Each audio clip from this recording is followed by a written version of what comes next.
பிரியமானவர்களே, இயேசு கிறிஸ்துக்குள்ளே சந்தோஷமாக இருக்கிறீங்களா? இயேசுவோட நடப்பது சந்தோஷம் தானே, பிறகு ஏன் துக்கமாக இருக்கணும்? அவர் கூட இருக்கிறார்ல. பிரச்சனை இருக்கலாம், போராட்டம் இருக்கலாம், நெருக்கங்கள் இருக்கலாம், ஆனால் எல்லாவற்றையும் மேற்கொண்ட, எல்லாவற்றையும் ஜெயித்த, எல்லாவற்றிலும் பெரியவரான இயேசு கூட இருக்கிறார்ல. அவரோடு தானே நம்ம நடக்கிறோம். பிறகு எதுக்கு பயப்படணும்? அதனால் பயப்படாருங்க, விசுவாசம் உள்ளவளாருங்க. இன்றைக்கு கூட பாருங்களேன், 1 தீமோத்தேயு 1:18 ஆண்டவர் ஒரு அழகான ஒரு வார்த்தை சொல்லுகிறார். நீ விசுவாசமும் நல் மனசாட்சியும் உடையவனாயிரு.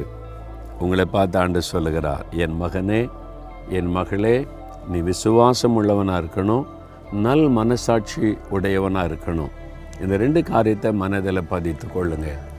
விசுவாசம் இல்லாமல் தேவனை பிரியப்படுத்த முடியாது. என்ன விசுவாசம்? என் கூட அவர் இருக்கிறார், என் கூட நடந்து வருகிறார், என்னை விட்டு அவர் விலகுவதில்லை, கைவிடுவதில்லை, எனக்காக அவர் யாவற்றை செய்து முடிப்பார். அதை விசுவாசிங்க. இது எங்கே சொல்லியிருக்கு? வேதத்தில். அவருடைய வசனம், அவருடைய வார்த்தையை விசுவாசிப்பார், அவருடைய வாக்குத்தத்தத்தை விசுவாசிப்பார். அது அப்படியே நமக்கு சொந்தமாக்கி கொள்ளுவார். நான் தனியாக இல்லை, இயேசு என் கூட இருக்கிறாரு, ஏன்னா அப்படி தான் சொல்லியிருக்கிறார், நான் விட்டு விலக மாட்டேன்னு சொல்லி. சொந்த போகாதுங்க, அந்த விசுவாசத்தை விட்டு விடாதுங்க, விசுவாசம் பாருங்க. எல்லாத்தையும் கர்த்தர் பார்த்து கொள்ளுவார். எனக்காக எல்லாவற்றையும் அவர் செய்வார். என்னை பலப்படுத்துகிற கிறிஸ்துவினால் எல்லாவற்றையும் செய்ய எனக்கு பலன் உண்டு. தைரியமாக சொல்லுங்கள், விசுவாசிங்க, அவர் பலப்படுத்தி நடத்துவார். ஏன்னால் விசுவாசம் தேவனுக்கு பிரியமான காரியம். நீங்கள் விசுவாசித்தா மகிழ்ச்சியோடு அவர் உங்களை ஆசீர்வதிப்பார்.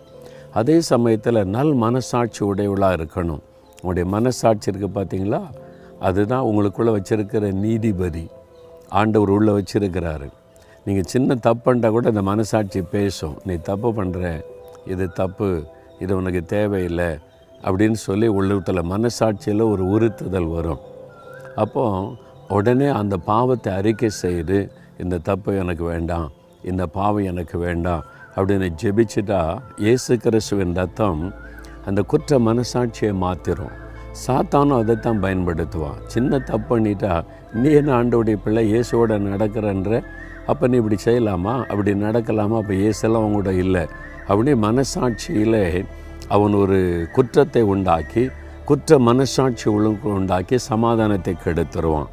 அதனால தான் எபிரேயர் 9:14 வாசிக்கிறோம், இயேசு கிறிஸ்துவின் ரத்தம் நம்முடைய மனசாட்சியை அது கழுவி சுத்திகரிக்கிறது. அனுதினமும் சிலுவைண்டே போங்க, ஆண்டவரே நாம் விசுவாசிக்கிறேன்னு சொல்லுங்கள்.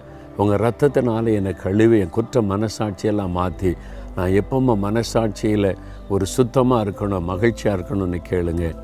ஆண்டவர் அழகாய் நடத்துவார். உங்களுடைய மனசாட்சியில் எந்த ஒரு பாவ குற்ற உணர்வும் வராதபடி உங்களை காத்து கொள்ளுங்க.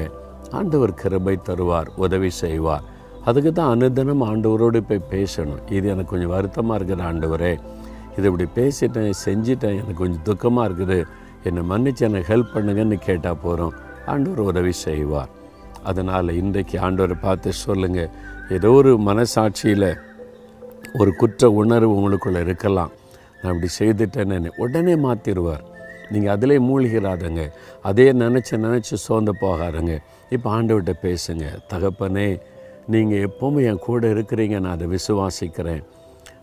நீங்கள் என்னை விட்டு விலக மாட்டீங்க, எப்போவுமே கூடவே இருந்து நடத்துகிறீங்க, நான் அந்த விசுவாசத்தில் உறுதியாக இருக்கிறேன்ப்பா.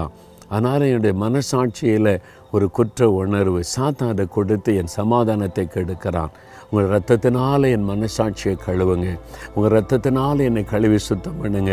என் மனசாட்சி எப்பவுமே சுத்தமாக இருக்கும்படி உங்கள் ரத்தத்தின் வல்லமையினால் கழுவி பரிசுத்தப்படுத்தி நான் எப்பொழுதும் அதை காத்துக்கொள்ள எனக்கு உதவி செய்யுங்க. அப்படி கிருபை தருகிற அன்பிற்காக மக்களுக்கு ஸ்தோத்திரம். இயேசுவின் நாமத்தில் ஜெபிக்கிறோம் பிதாவே. ஆமேன், ஆமேன்.